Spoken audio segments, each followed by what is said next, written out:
तो आपका मेरे डेली करंट अफेयर के सेशन में। तो आज है 21 अगस्त 2025। तो हम इस वीडियो में बात करेंगे डेली करंट अफेयर की इन एमसीक्यू फॉर्मेट, जैसा कि आपके एग्जाम में पूछा जाता है। तो starting with first MCQ. Recently मतलब जो second WHO global summit on traditional medicine है, तो शेड्यूल है दिसंबर के लिए। तो वो कहाँ पे शेड्यूल है, उसकी लोकेशन क्या होगी, कहाँ पे इस समिट को ऑर्गेनाइज किया जाएगा? WHO global summit on traditional medicine, इसको ऑर्गेनाइज किया जाएगा न्यू दिल्ली, इंडिया के अंदर। न्यू दिल्ली इंडिया के अंदर इसको ऑर्गेनाइज किया जाएगा। और इसका थीम क्या होगा? थीम होगा restoring balance, the science and practice of health and wellbeing, इसकी थीम होगी। और इसका मेन पर्पस क्या है, इसका पिवोटल रोल क्या होगा? जो ट्रेडिशनल मेडिसिन में जो रिस्टोर करना ट्रस्ट को, by integrating it ancient wisdom with cutting edge science. मतलब जो जो पुरानी विजडम है, जो एंशियंट विजडम है रिलेटेड टू हेल्थ, उसको कटिंग एज साइंस के साथ इंटीग्रेट करना। तो इस क्वेश्चन से क्या हो सकता है ना, कि दो तरीके से क्वेश्चन आ सकता है। मतलब पहला तो डब्ल्यूएचओ की, जैसे उस टाइम पे दिसंबर के टाइम पे जो भी एग्जाम ऑर्गेनाइज होगा, तो वहाँ पे पहले पूछ सकते हैं कि डब्ल्यूएचओ की ग्लोबल समिट अभी रिसेंटली कंडक्ट हुई है, वो कहाँ पे हुई है? न्यू दिल्ली, इंडिया में हुई है, ट्रेडिशनल मेडिसिन से रिलेटेड। और दूसरा क्वेश्चन हो सकता है कि इसकी थीम क्या थी? इसकी थीम थी science and practice of health and wellbeing, restoring balance. ये इसके दो तरीके से क्वेश्चन हो सकते हैं इस टॉपिक से। तो ये उसका लोगो है। नेक्स्ट एमसीक्यू हो जाता है दुबई एयरपोर्ट पे। अभी दुबई इंटरनेशनल एयरपोर्ट पे रिसेंटली इंट्रोड्यूस किया है कि पहला एआई पावर्ड पैसेंजर कॉरिडोर, जो ट्रैवलर को अलाउ करता है इमिग्रेशन को क्लियर करना सेकंड विदाउट प्रेजेंटिंग डॉक्यूमेंट। मतलब ये एक तरीके से डॉक्यूमेंट प्रेजेंट करने की जरूरत नहीं है, इमिग्रेशन ऑटोमेटिकली हो जाएगा on basis of earlier provided data. तो दुबई इंटरनेशनल एयरपोर्ट पे पहली बार इसको लॉन्च किया गया। पहला एमसीक्यू हो गया कि a first AI powered passenger corridor has been introduce at which airport? Dubai International Airport. Second MCQ हो जाता है कि इस सिस्टम को बोलते क्या है? What system is commonly known as? इसको बोलते हैं रेड कारपेट कॉरिडोर। इस सिस्टम को एक अदर नेम दिया गया है जिसको बोलते हैं रेड कारपेट कॉरिडोर। दो क्वेश्चन हो सकते हैं। पहला, ये इसको जो first AI powered passenger corridor कहाँ पे इंट्रोड्यूस किया गया है? वो किया दुबई इंटरनेशनल एयरपोर्ट पे। और दूसरा क्वेश्चन हो सकता है कि इसको इसको किस नाम से जाना जाता है? इसको नाम से जाना जाता है रेड कारपेट कॉरिडोर के नाम से। तो इसमें एक टाइम में 10 पैसेंजर को प्रोसेस किया जा सकता है साइमल्टेनियसली। ये इसकी खासियत, 3 पॉइंट इसके इंपॉर्टेंट है। 10 पैसेंजर को एक साथ, इसको एक नाम दिया गया है रेड कारपेट कॉरिडोर। और तीसरा, ये दुबई इंटरनेशनल एयरपोर्ट पे स्टार्ट किया गया है। तो 3 पॉइंट से क्वेश्चन आ सकता है इसमें। दूसरा, ये अपने पॉइंट्स दिखाई दे ही रहे हैं कि ये कैसे ऑटोमेटिकली इमिग्रेशन को किया जा सकता है। इसको डेवलप किया जा रहा था under the travel without borders. Without border के ट्रैवल करो, जिससे कि unlimited smart travel vision. Third MCQ हो जाता है कि एक मतलब रैंकिंग निकाली जाती है टॉप ब्रांड 500 ग्लोबल ब्रांड। ये रैंकिंग का नाम भी आपको पता होना चाहिए, टॉप ब्रांड 500 ग्लोबल ब्रांड्स। 2025 में जो रैंकिंग निकाली गई है, उसके अकॉर्डिंग कौन सी company has emerged as world most valuable brand? सबसे ज्यादा वैल्यूएबल ब्रांड के रूप में कौन सी कंपनी उभर के आई है इस रेटिंग के according, top brand 500 global brand के अकॉर्डिंग? तो इसके अकॉर्डिंग निकल के आई है माइक्रोसॉफ्ट, जिसने छोड़ दिया है पीछे किस किस को? एप्पल और नवीडिया को। बट जो एक और दूसरी रेटिंग जो रैंकिंग देती है, कांतार ब्रांड्स ग्लोबल टॉप 100 को देती है ये। उसके according Apple has emerged as leading brand on the basis of valuation. तो ये डिफर कैसे करता है कि भाई उसके अकॉर्डिंग माइक्रोसॉफ्ट पे फर्स्ट पे, और कांतार ब्रांड से ग्लोबल टॉप लिस्ट 100 लिस्ट के अकॉर्डिंग ये एप्पल लीडिंग ग्लोबल, मतलब ग्लोबली लीड कर रही है। डिपेंड करता है मैथोलॉजी कौन सी यूज की है, और मैट्रिक्स कौन सी यूज की है। मतलब जैसे रेवेन्यू, किसने रेवेन्यू को कितना वेटेज दिया है, किसने ब्रांड स्ट्रेंथ को कितना वेटेज दिया है, किसने ग्लोबल इन्फ्लुएंस को कितना वेटेज दिया है। तो इसका इन्फ्लुएंस मतलब किस मेथोलॉजी को यूज किया गया है, और मैट्रिक्स में वेटेज किस हिसाब से डिवाइड किया गया है, उसके हिसाब से अलग अलग रेटिंग आ जाती है। तो आपको दो दो चीज़ याद रखनी है इसमें। कंतार ब्रांड्स ग्लोबल टॉप 100 के अकॉर्डिंग एप्पल फर्स्ट पे है, और जो टॉप ब्रांड 500 ग्लोबल ब्रांड्स की टर्म में माइक्रोसॉफ्ट फर्स्ट पे। ऐसा करें, दो ही आप याद रख लोगे तो क्वेश्चन कन्वर्ट कर लो। नेक्स्ट एमसीक्यू हो जाता है जो आईओसीएल की रिसेंटली फर्स्ट इन इंडिया बना है जिसको सर्टिफिकेशन मिला है ISCC कॉर्सिया सर्टिफिकेशन। किसके लिए? Producing sustainable aviation fuel. ठीक है। तो पहला तो क्वेश्चन यही हो जाता है कि ये किस लिए इसको अवार्ड मिला है, सर्टिफिकेशन जो मिला है इसको किस लिए मिला है? ये मिला है producing sustainable aviation fuel, IOCL को मिला है। दो या तीन तरीके से क्वेश्चन हो सकता है। रिसेंटली ISCC कॉर्सिया सर्टिफिकेशन मिला है सस्टेनेबल एविएशन फ्यूल के लिए इंडियन एक रिफाइनरी के, किसको? वो मिला IOCL को। दूसरा हो सकता है किस लिए मिला है? ये बनाने के लिए, प्रोड्यूस करने के लिए सस्टेनेबल एविएशन फ्यूल। और तीसरा हो सकता है ये ISCC कॉर्सिया क्या है, वो भी मैं आपको बताऊंगा। तो पानीपत रिफाइनरी IOCL के उसे अवार्ड में सर्टिफिकेशन मिला है अभी रिसेंटली। तो ISCC क्या होती है, फुल फॉर्म क्या होती है? International sustainability and carbon certification. ये मिलता है एविएशन फील्ड में। तो इसको क्या होता है कि जो कॉर्सिया का फुल फॉर्म मैं आपको बता देता हूँ, carbon offsetting and reduction scheme for international aviation. मतलब जो एविएशन में के अंदर, इंटरनेशनल एविएशन के अंदर कार्बन को ऑफसेट करना, उसका जो अमाउंट है एनवायरनमेंट में, उसको रिड्यूस करना। तो वो रिड्यूस कैसे किया जा रहा है? ये SF जो सस्टेनेबल एविएशन फ्यूल बनाया जा रहा है, जिसमें क्या होगा, मिक्सिंग की जा रही है, तो उसके बेसिस पे इसको सस्टेनेबल बनाया जा रहा है। अभी रिसेंटली मिल मेडिकॉन 2025 इनॉग्रेट किया गया है, इंटरनेशनल कॉन्फ्रेंस। और किसके लिए किया है? Military medicine and trauma care के लिए। और इसको Indian Army being organise by Indian Army, किस वेन्यू क्या है इसका, ये पूछ रहा है क्वेश्चन। तो आपको पहले ये पता होना चाहिए कि मिल मेडिकॉन 2025 इंटरनेशनल कॉन्फ्रेंस है, वो किसके लिए, किस पर्पज के लिए ऑर्गेनाइज की जा रही है? वो की जा रही है मिलिट्री मेडिसिन ट्रॉमा केयर के लिए। और उसको, उसका वेन्यू क्या है? उसका venue Manekshaw centre, new Delhi. और इससे रिलेटेड और एक पॉइंट हो सकता है कि देखो, ये क्या है, physical and mental trauma in military setting.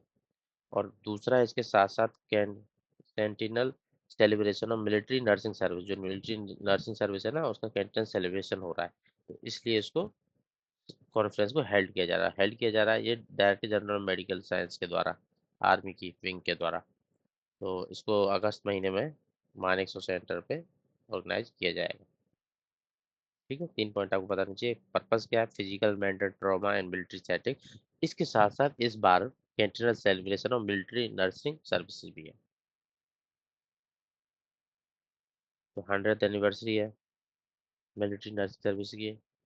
मतलब 1925 में उस सर्विस को शुरू किया गया था, तो उसको 2025 में 100 ईयर्स हो गए, तो उसको भी सेलिब्रेट कर रहे हैं। साथ साथ में जो फोकस किया जाएगा, combat trauma care, AI in health care, psychological resilience in military environment, उन सब पे भी इनमें फोकस किया जाएगा।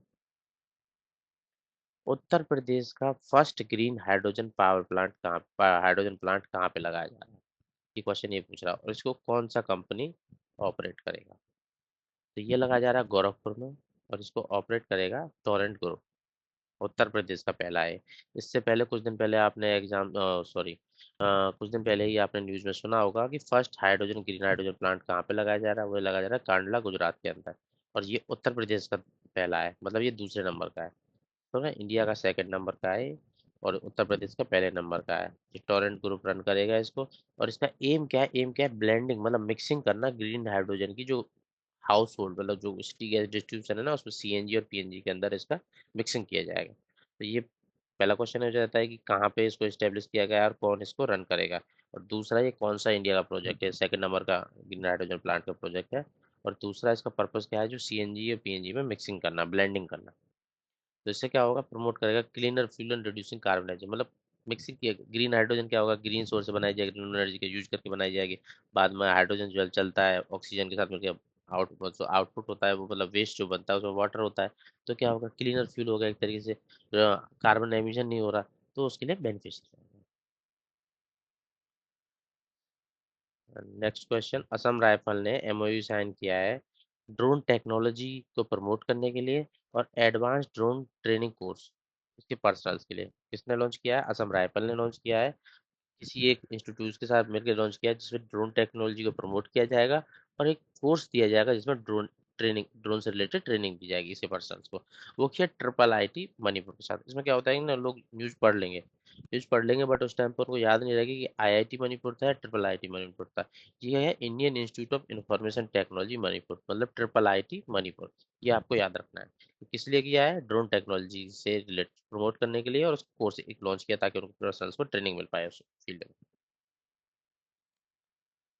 तो बस यही है इस टॉपिक से रिलेटेड, किसके साथ कोलैबोरेट करके बनाया गया है ये आपको याद रखना चाहिए, और असम राइफल्स ने किया।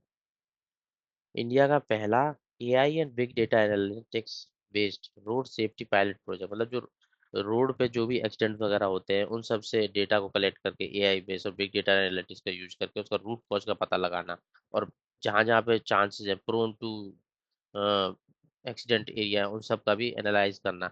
उसके लिए एक पायलट बेसिस पे प्रोजेक्ट स्टार्ट किया गया है।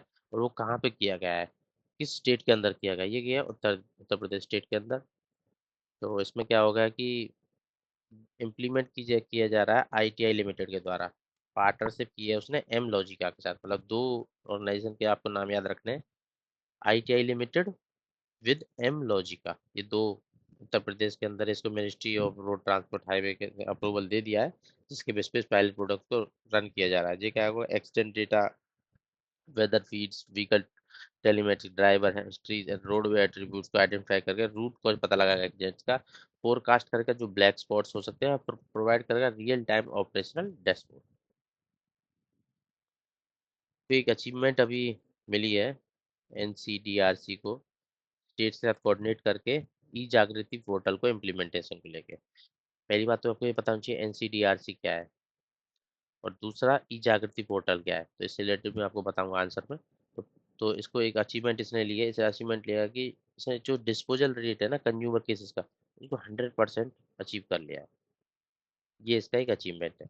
और ई जागृति क्या है? जागृति का मतलब है कि justice and grievance redressal for consumer using information technology and innovation, मतलब जो आईटी एंड इनोवेशन को यूज करके जो ग्रीवेंसेज होती हैं कंज्यूमर्स की, उनको एड्रेस करना, इसका मेन पर्पस है। मतलब ये कंज्यूमर अफेयर मिनिस्ट्री के अंदर आता है। ये आपको पता चलता है कंज्यूमर के जो ग्रीवेंस को एड्रेस करना। और ये इलेक्ट्रॉनिक फॉर्मेट में, मतलब इंफॉर्मेशन टेक्नोलॉजी और इनोवेशन को यूज करके इसका प्रॉब्लम को रीड्रेस करना। तो यहीं से पता चलता है एनसीडीआरसी क्या होगा, कंज्यूमर से रिलेटेड कुछ है ये।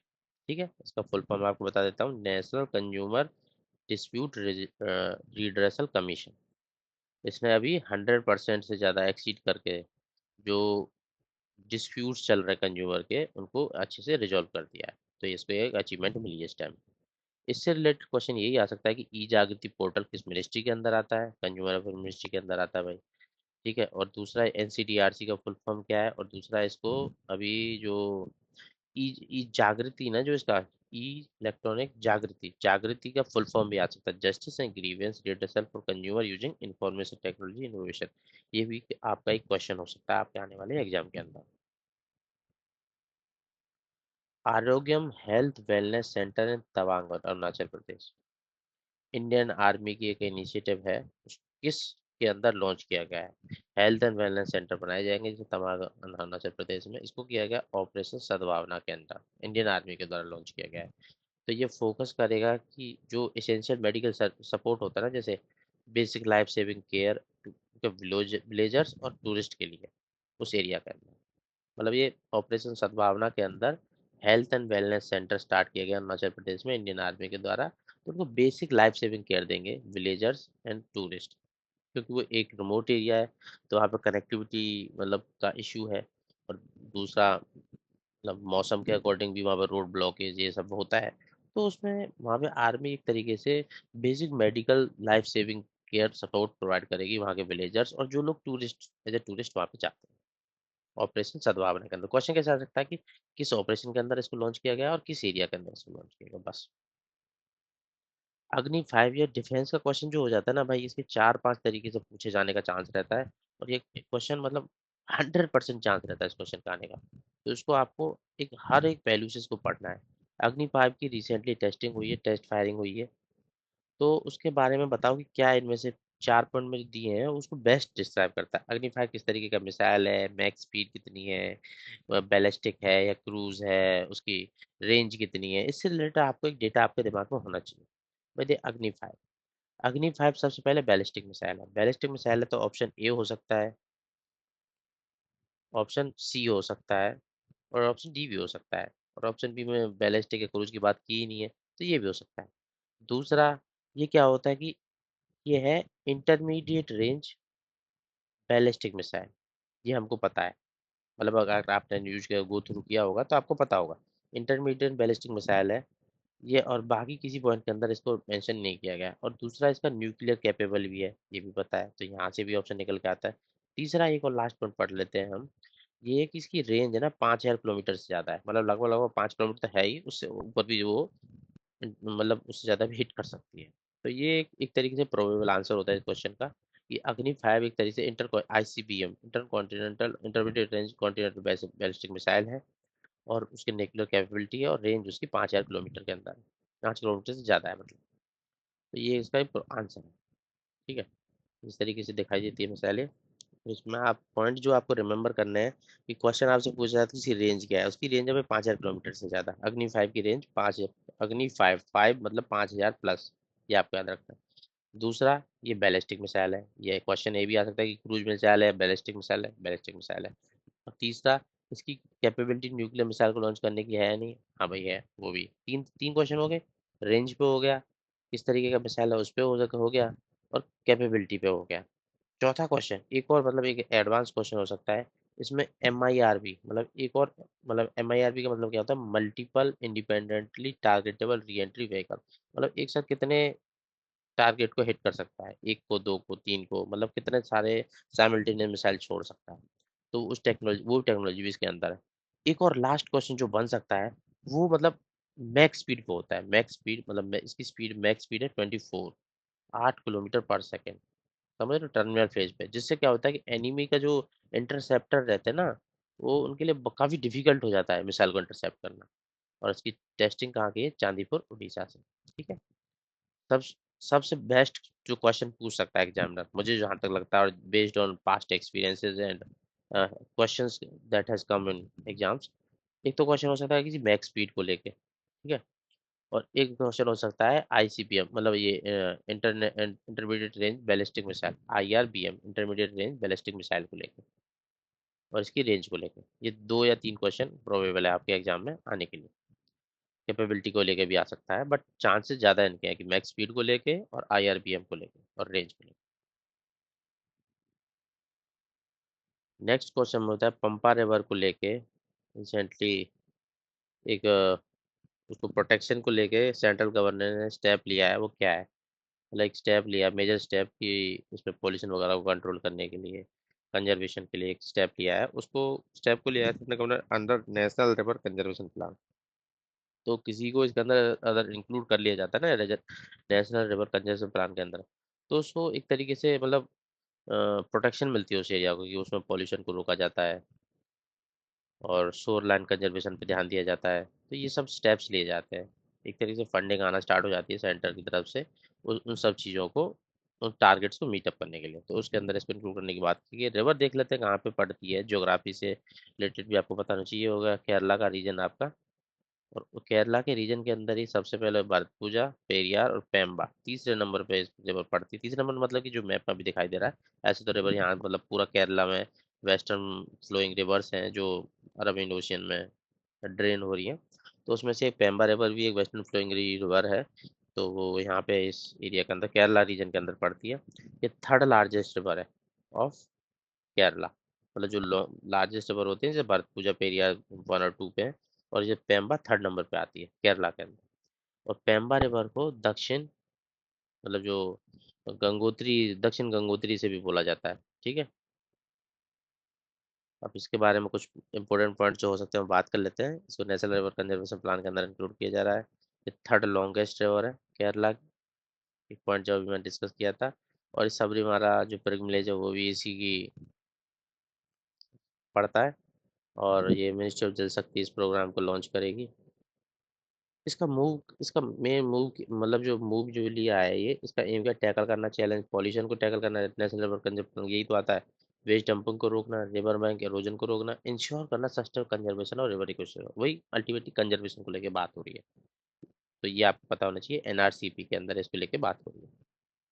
और अभी एक और टॉपिक न्यूज में है पालमियारा ट्री को लेकर। ये पालमियारा ट्री है, ये लाइटनिंग के टाइम पे क्यों यूजफुल कंडीशन कंसीडर किया जा रहा है? मतलब जब लाइटनिंग स्ट्राइक होगी ऊपर से, तो उस टाइम पे क्या होता है, मोस्टली जब ट्रीज के ऊपर फॉल होती है तो उनमें आग लग जाती है, फायर लग जाता है। बट इस ट्री को लेके क्यों यूजफुल बताया गया है? क्योंकि ये इसमें मॉइस्चर कंटेंट ज़्यादा होती है।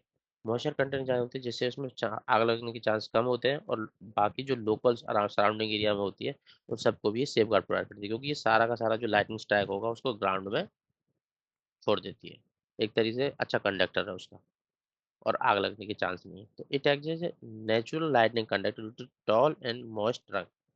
लंबा ट्रंक है और मॉइस्ट है, मतलब वाटर कंटेंट ज़्यादा है, इसीलिए ये सेफगार्ड प्रोवाइड करती है to the adjacent people and environment. तो उसी से रिलेटेड है, वाटर रिच फेवियस ट्रंक है इसका, जो लाइट को अच्छे से कंडक्ट कर देता है ग्राउंड में। और ये साउथ इंडिया में तमिलनाडु के अंदर इसको ऑफिशियल स्टेट ट्री भी माना गया है। ये साउथ इंडिया में मिलते हैं और नॉर्थ ईस्ट एरिया में भी मिलते हैं थोड़ा बहुत।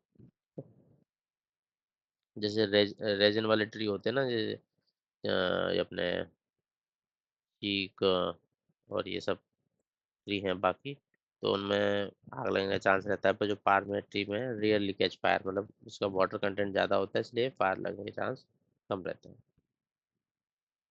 इस तरीके का कुछ ये दिखता है। रिसेंटली आदि कर्मयोगी अभियान इन्विजन किया गया है, जिसको largest tribal grassroot leadership programme है ये। इसको किस इंस्टीट्यूशन या मिनिस्ट्री के अंदर लॉन्च किया गया है? इसको लॉन्च किया गया मिनिस्ट्री ऑफ ट्राइबल अफेयर के अंदर। आदि योगी कर्म अभियान मेन पर्पज क्या है? ये वर्ल्ड, ये ट्राइबल को ग्रासरूट लीडरशिप प्रोग्राम है। आदि कर्म योगी अभियान क्या है? Largest tribal grassroot leadership programme किस मिनिस्ट्री के अंदर है? Ministry of tribal affair. 3 point दिमाग में होंगे, क्वेश्चन कन्वर्ट हो जाएगा। तो ये क्या है? Massive tribal centric leadership initiative है। इसमें एम्पावर किया जाएगा उनको leadership from grass root level, मतलब ग्रास मतलब ऊपर से टॉप डाउन अप्रोच नहीं, डाउन टू टॉप अप्रोच, मतलब को एम्पावर किया जाएगा, लीडरशिप प्रोवाइड कराया जाएगा। और ये इसके 3 प्रिंसिपल है, इस पे भी क्वेश्चन आ सकता है, ये भी आपको दिमाग में होना चाहिए। प्रिंसिपल है सेवा, संकल्प एंड समर्पण। समझ रहे हो? और जो अलाइन करेगा विकसित भारत 2047 के विजन से। उसमें क्या किया जाएगा? सेवा केंद्र बनाए जाएंगे, governance lab governance lab workshop बनाएंगे, ट्राइबल विलेज एक्शन प्लान बनाए जाएंगे, इन्वॉल्वमेंट ऑफ वॉलंटरी कैडर आदि सहयोगी एंड आदि साथी। मेन पर्पज क्या है कि बॉटम से ग्रास रूट लेवल से लीडरशिप के लिए एम्पावर करना ट्राइबल्स को। क्वेश्चन आने के तरीके दो हो सकते हैं भाई, ये जो आदि कर्मयोगी अभियान है किस मिनिस्ट्री के अंदर है, और इसका पर्पस क्या है? मिनिस्ट्री ट्राइबल अफेयर होगी, पर्पस है ग्रास रूट लीडरशिप प्रोग्राम है ये। और दूसरा क्वेश्चन कैसा आ सकता है? प्रिंसिपल ऑफ सेवा, संकल्प एंड समर्पण, वो इसके गाइडिंग प्रिंसिपल है। दो ही तरीके से क्वेश्चन आ सकता है, या तो पूछ लेगा प्रिंसिपल क्या है इसका गाइडिंग, सेवा, संकल्प एंड समर्पण। दूसरा क्वेश्चन हो सकता है ये किस मिनिस्ट्री के अंदर आता है और इसका पर्पस क्या था? ग्रास रूट लीडरशिप प्रोग्राम है ये। बस ये दो तरीके से अगर आपको दिमाग में रहेगा तो आप क्वेश्चन कन्वर्ट कर लो, ज्यादा कुछ इधर उधर भागने की जरूरत नहीं है। तो So these were the around 15 to 17 MCQ relevant from today's current affair. I'm also running. I will also start running for UPPCS exam. मतलब thoroughly current affair coverage for 2024-2025 for upcoming exam in October 2025. So if you want that update, please comment and let me know. So if you like the content, subscribe to my channel and share with your friends and stay updated. Stay. Thank you.